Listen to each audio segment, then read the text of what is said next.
So the owner of the PFL, Don Davis, has told, or I guess told the media to then tell John Jones that John Jones would make $50 million fighting Francis Ngannou at in the PFL. Uh, I am not skeptical about that.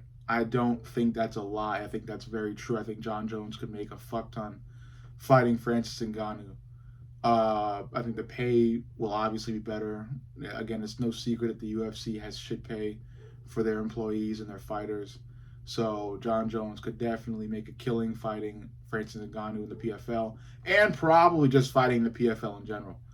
That being said, John Jones, I believe, is still loyal to the UFC, despite the problems he's still having in terms of sitting on a whole division and stalling to fight the young, powerful fighter that Tom Aspinall is. Who really knows what decision John's going to make? I still firmly believe that John Jones will not fight Tom. He will stretch this whole thing out for as long as it will stretch until either he's stripped or, he just quits and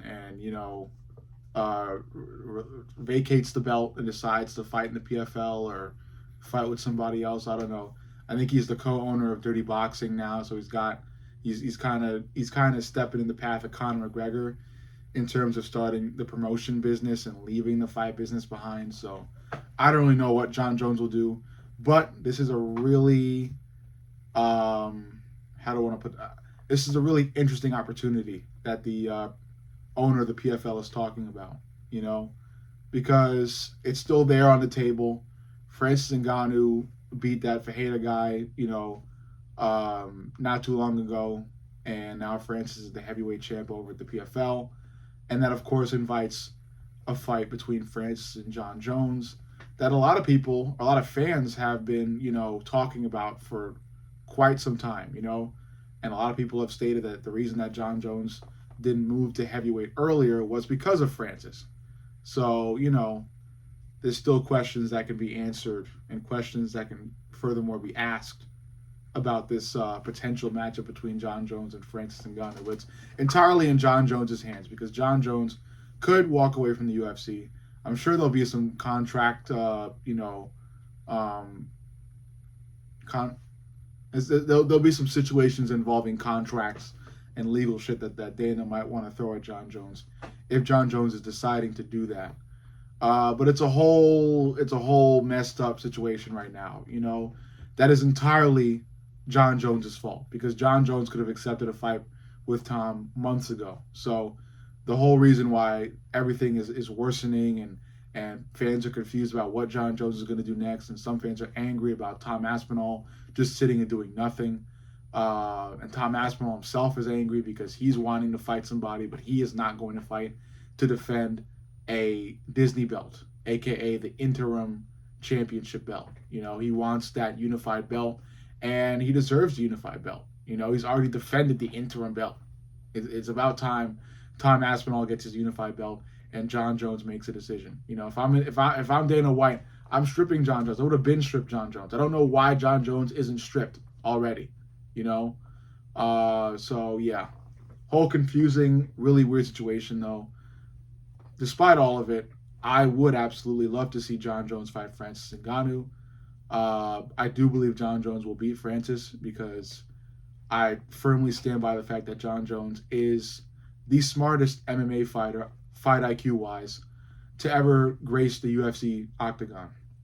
Not smarter outside the octagon because of course he's made dumb decision after dumb decision, but inside the octagon, he is the smartest fighter to ever fight. He is the smartest fighter to do so. He finds ways to win. He doesn't rely on power. He's not wrestle fucking people.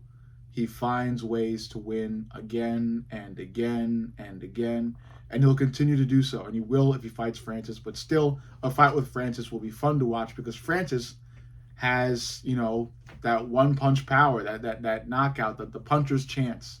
That's what Francis has, So despite John Jones being all this and all that, there's still the question of can Francis connect? And if Francis connects, will John Jones go to sleep? And if Francis does connect real clean, of course Jones is going to sleep. But again, you got to consider the fact that John Jones is so skilled. What if Francis doesn't fucking connect? You know? Yeah, bunch of variables. Still a great matchup. What I would go so far as to say that John Jones does fight Francis next if John Jones ever fights again. Because again, I do not believe John Jones will actually fight Tom Aspinall. This has been stretched on for too long. If John Jones was ever slightly considering a fight with Tom, he would have fought Tom by now, or at least it would have been announced that he's going to fight Tom. John Jones is not fighting Tom. It's more likely that John Jones makes a move to the PFL by some miracle and fights Francis. I know it's not, highly plausible because there's all these contracts and legal issues that Dana can throw at John. Despite all of that, John isn't a slave to the UFC.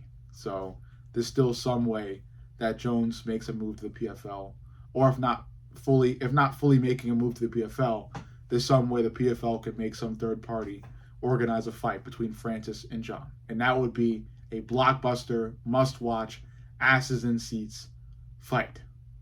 But again, I would think that fight is more likely to happen than a fight between John and Tom Aspinall. And it's sad to say because both John and Tom are in the UFC currently and are both in the heavyweight division, and Tom has John Jones's interim title. John's still holding the undisputed title. And if anything involving this catastrophe were to be normal or be right, Tom would be fighting John right now, because that's what the interim champion does when he gets the interim championship belt. He fights the champion, the one who has the unified belt. And if there is no one that has the unified belt, guess what? The interim becomes the unified belt guy, the unified champ. Overall, John Jones has made a horrible situation even worse, and a fight between John and Francis is still a cool thing to watch. But overall, let me know what you think. Make sure you like, comment, subscribe, and turn the notifications on. Most importantly, turn the notifications on because YouTube loves to mess with my viewership. So stay tuned, stay in the loop, stay up to date. I love you guys. I'll see you all in the next.